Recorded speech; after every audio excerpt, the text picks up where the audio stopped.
नमः शिवाय। नमस्कार दोस्तों, आपके अपने चैनल प्योरिटी ऑफ लाइफ में मैं नीलम शुक्ला आपका बहुत बहुत स्वागत करती हूँ।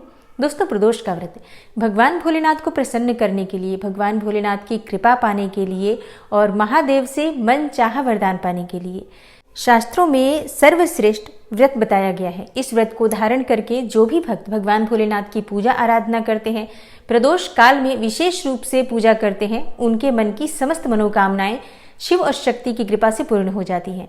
प्रदोष व्रत के दिन भगवान भोलेनाथ और माता पार्वती की पूजा की जाती है। तो जरूरी नहीं है कि आप व्रत धारण करें, मतलब अगर आप प्रदोष का व्रत धारण करते हैं फिर भगवान भोलेनाथ की पूजा करते हैं तब तो अत्यंत ही श्रेष्ठ है। लेकिन किसी भी कारणवश अगर आप व्रत नहीं कर पा रहे हैं तो भी आज के दिन आपको भगवान भोलेनाथ की पूजा जरूर करनी चाहिए। देखिए, जरूरी नहीं है आप व्रत धारण करें, लेकिन अगर आपके मन में श्रद्धा है, आपकी कोई विशेष मनोकामना है, तो आज आप शाम के समय प्रदोष काल में भगवान भोलेनाथ की पूजा आराधना करें। शिवालय जाएं, मंदिर जाकर भगवान भोलेनाथ के दर्शन करें, वहां धूप दीप प्रज्वलित करें। तो इतने मात्र से आपके जीवन की समस्याएं भी दूर होती हैं और मनोकामना चाहे कोई भी हो, जब आप शाम के समय त्रयोदशी तिथि के दिन शाम को प्रदोष काल में भगवान भोलेनाथ के मंदिर जाकर उनकी पूजा करते हैं, दर्शन करते हैं, तो इतने मात्र से ही आपकी मनोकामनाएं पूर्ण हो जाती हैं। तो व्रत करें या ना करें, लेकिन आज के दिन आप भगवान भोलेनाथ की पूजा जरूर करें। आज की वीडियो में मैं आपसे बात करने वाली हूँ माघ मास के कृष्ण पक्ष की त्रयोदशी तिथि के बारे में, यानी प्रदोष व्रत के बारे में। प्रदोष का व्रत कब है, तिथि कब प्रारंभ होगी, कब समाप्त होगी, व्रत हमें किस दिन धारण करना है, पूजा का यानी प्रदोष काल की पूजा का शुभ मुहूर्त क्या होगा, महत्व क्या है इस व्रत का और पूजा विधि क्या है, आज हमें कौन से विशेष उपाय करने चाहिए जिससे कि भगवान भोलेनाथ की कृपा हमें शीघ्र ही मिल जाए और हम व्रत करें या ना करें, अगर हम भगवान भोलेनाथ की आज आराधना करते हैं तो निश्चित ही हमारी मनोकामना पूर्ण हो, इसके लिए आज विशेष क्या करना चाहिए। तो वीडियो को पूरा जरूर देखिए, संपूर्ण जानकारी आपको आज की वीडियो में मिलने वाली है। और अगर आपको आज की वीडियो अच्छी लगे तो लाइक भी जरूर कीजिए और वीडियो को ज़्यादा से ज़्यादा शेयर कीजिए। चैनल पर पहली बार आए हैं, अगर अभी तक आपने चैनल को सब्सक्राइब नहीं किया है तो आज की वीडियो अगर आपको अच्छी लगे तो चैनल को सब्सक्राइब जरूर कर लीजिए और बेल बटन को भी प्रेस कर लीजिए। इससे ये होगा कि इस चैनल पर जो नई वीडियो अपलोड होंगी उनकी नोटिफिकेशन आपको सही समय पर प्राप्त हो जाएगी। तो सबसे पहले जानते हैं कि त्रयोदशी तिथि कब प्रारंभ होगी, कब समाप्त होगी और व्रत हमें प्रदोष का किस दिन धारण करना है। देखिए, त्रयोदशी तिथि प्रारंभ हो जाएगी 29 जनवरी की रात्रि में 8:37 पर और त्रयोदशी तिथि समाप्त हो रही है शाम के समय 30 जनवरी को 5:28 पर। तो प्रदोष का व्रत हमें किस दिन धारण करना है? प्रदोष का व्रत हमें धारण करना है 30 जनवरी रविवार के दिन। इस बार जो प्रदोष का व्रत होगा रवि प्रदोष कहा जाएगा, क्योंकि दिन के अनुसार ही प्रदोष के नाम होते हैं। जब भी प्रदोष का व्रत किसी भी दिन पर आता है, जैसे शनिवार के दिन आता है तो उसे शनि प्रदोष कहा जाता है, और जिस बार प्रदोष मंगलवार के दिन आता है तो हम उसे भौम प्रदोष कहते हैं। इसी प्रकार से दिन के अनुसार प्रदोष के नाम होते हैं और दिन के अनुसार प्रदोष व्रत का महत्व भी होता है।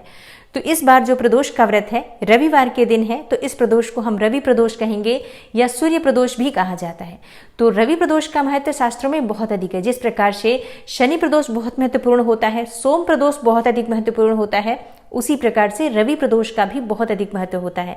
अगर आपकी जन्म कुंडली में सूर्य किसी प्रकार से कमजोर है तो इस बार का जो प्रदोष है आपके लिए बहुत महत्वपूर्ण है। रवि प्रदोष के दिन व्रत धारण करने से या बिना व्रत किए भी पूजा करने से जन्म कुंडली में सूर्य बली अवस्था में होते हैं। इसके अलावा आरोग्य की प्राप्ति होती है, धन की प्राप्ति होती है, संतान प्राप्ति में आ रही बाधाएं दूर होती हैं, सरकारी नौकरी चाहते हैं, मनचाही नौकरी चाहते हैं, आज के दिन भगवान भोलेनाथ की पूजा करने से, जल अर्पित करने से आपके मन की समस्त कामनाएं पूर्ण होती हैं। और रवि प्रदोष के दिन भगवान भोलेनाथ की तो पूजा हम कर ही रहे हैं, इसके अलावा हमें सूर्य देव की भी विशेष आराधना करनी चाहिए। तो अब बात करते हैं प्रदोष व्रत की पूजा विधि के बारे में। देखिए, अगर आप व्रत करते हैं, आपको प्रातःकाल जल्दी उठना है, सूर्योदय से पहले जरूर उठ जाएं, ब्रह्म मुहूर्त में उठते हैं तब तो अत्यंत ही श्रेष्ठ है। लेकिन अगर इतनी सुबह नहीं उठ पाते हैं तो भी सूर्य के उगने से पहले उठ जाएं, स्नान इत्यादि कर लीजिए, साफ स्वच्छ वस्त्र धारण करके भगवान भोलेनाथ की पूजा आराधना करनी है आपको। तो ध्यान रखें कि आज के दिन आपको काले या नीले रंग के वस्त्र धारण नहीं करने हैं। कभी भी जब हम शिव जी का व्रत धारण करते हैं या कोई भी शुभ व्रत कर रहे होते हैं तो हमें काले और नीले रंगों से परहेज करना चाहिए। तो स्नान करने के बाद सर्वप्रथम भगवान सूर्य देव को जल अर्पित करना है। आज विशेष रूप से सूर्य प्रदोष है, रवि प्रदोष है, तो भगवान सूर्य देव को जब आप जल अर्पित करते हैं, एक तांबे के पात्र में आपको जल लेना है। जल में थोड़ी सी रोली डालें, अक्षत डालें और लाल पुष्प अवश्य डालें और भगवान सूर्य देव को जल अर्पित करें। सूर्य को जल अर्पित करते समय ओम गृहिणी सूर्याय नमः इस मंत्र का जप कर सकते हैं, चाहे तो गायत्री मंत्र का जप कर सकते हैं, यथासंभव आज सूर्य देव के मंत्र का भी जप करना चाहिए। और अगर आपके पास समय हो तो आदित्य हृदय स्तोत्र का पाठ कर सकते हैं। सूर्य को जल देने के बाद भगवान भोलेनाथ की पूजा आराधना करनी चाहिए।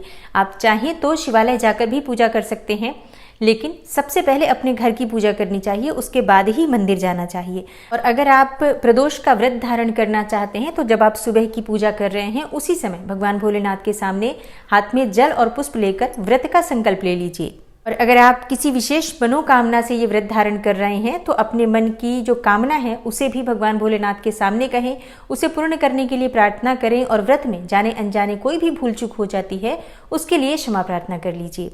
प्रदोष का व्रत निर्जल या फलाहार दोनों ही तरह से धारण किया जाता है, तो जिस भी प्रकार से आप ये व्रत रखने में सक्षम हैं उस प्रकार से आप ये व्रत कर सकते हैं। चाहे तो फलाहार के साथ कर सकते हैं या चाहे तो निर्जल भी धारण कर सकते हैं। और दिन भर व्रत धारण करने के बाद शाम के समय प्रदोष काल में पूजा की जाती है।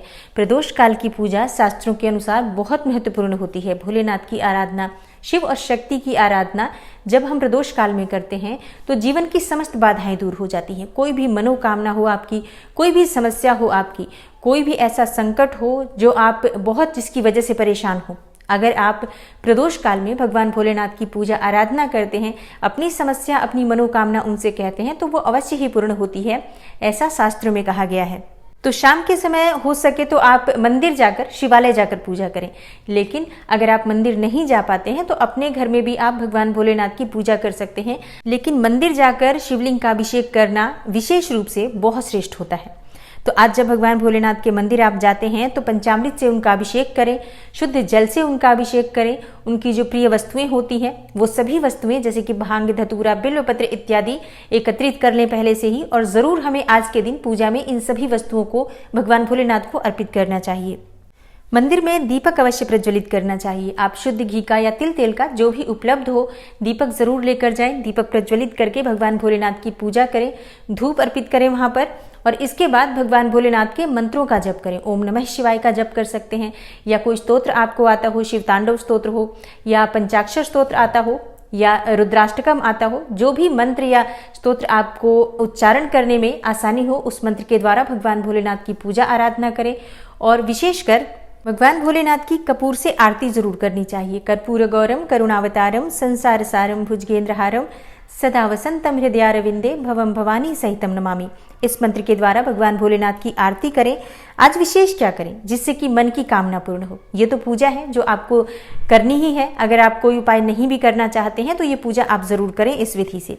लेकिन आज अगर आपके मन की कोई विशेष मनोकामना है तो भगवान भोलेनाथ का जब आप अभिषेक करते हैं, आप तांबे के पात्र में जल लेकर उसमें थोड़ा सा केसर डालकर केसर मिश्रित जल से भगवान भोलेनाथ का अभिषेक करें। इससे आपके जो भी परेशानियां हैं जीवन की वो दूर होती हैं।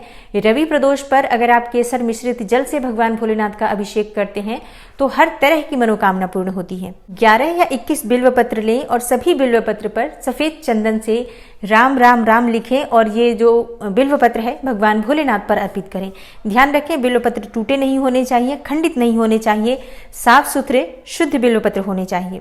आंकड़े के पुष्पों की माला अगर आज भगवान भोलेनाथ को आप अर्पित करते हैं तो आपके मन की समस्त कामनाएं पूर्ण होती हैं। इनमें से कोई सा भी उपाय आप कर सकते हैं, जो भी चीजें उपलब्ध हो आपके पास। अगर आज आप भगवान भोलेनाथ पर श्रद्धा पूर्वक अर्पित करें, मंदिर जाकर दर्शन करें, कुछ नहीं कर सकते हैं तो शिवालय जाकर एक शुद्ध घी का या तिल तेल का दीपक अवश्य प्रज्वलित कर दीजिए। शिवालय में दीपक प्रज्वलित करने से मन की समस्त कामनाएं पूर्ण होती हैं, अपार धन संपदा की प्राप्ति होती है, संतान प्राप्ति में आ रही बाधाएं भी दूर होती हैं और समस्त प्रकार की जीवन की परेशानियां दूर होती हैं। ये उपाय करने के लिए जरूरी नहीं है आप व्रत धारण करें, आप बिना व्रत किए भी ये सभी उपाय कर सकते हैं और आज भगवान भोलेनाथ की पूजा भी कर सकते हैं। तो आशा करती हूँ आज की वीडियो से आपको लाभ अवश्य होगा और अगर आपको आज की वीडियो अच्छी लगी हो तो लाइक जरूर कीजिए, शेयर भी जरूर कीजिए फैमिली फ्रेंड्स के साथ। और चैनल पर पहली बार आए हैं, अगर अभी तक आपने चैनल को सब्सक्राइब नहीं किया है तो आज की वीडियो अगर आपको अच्छी लगे तो चैनल को सब्सक्राइब कर लीजिए और बेल बटन को भी प्रेस कर लीजिए। इससे ये होगा कि इस चैनल पर जो नई वीडियो अपलोड होंगी उनकी नोटिफिकेशन आपको सही समय पर प्राप्त हो जाएगी। मैं मिलती हूँ आपसे अगली वीडियो में, तब तक के लिए नमस्कार।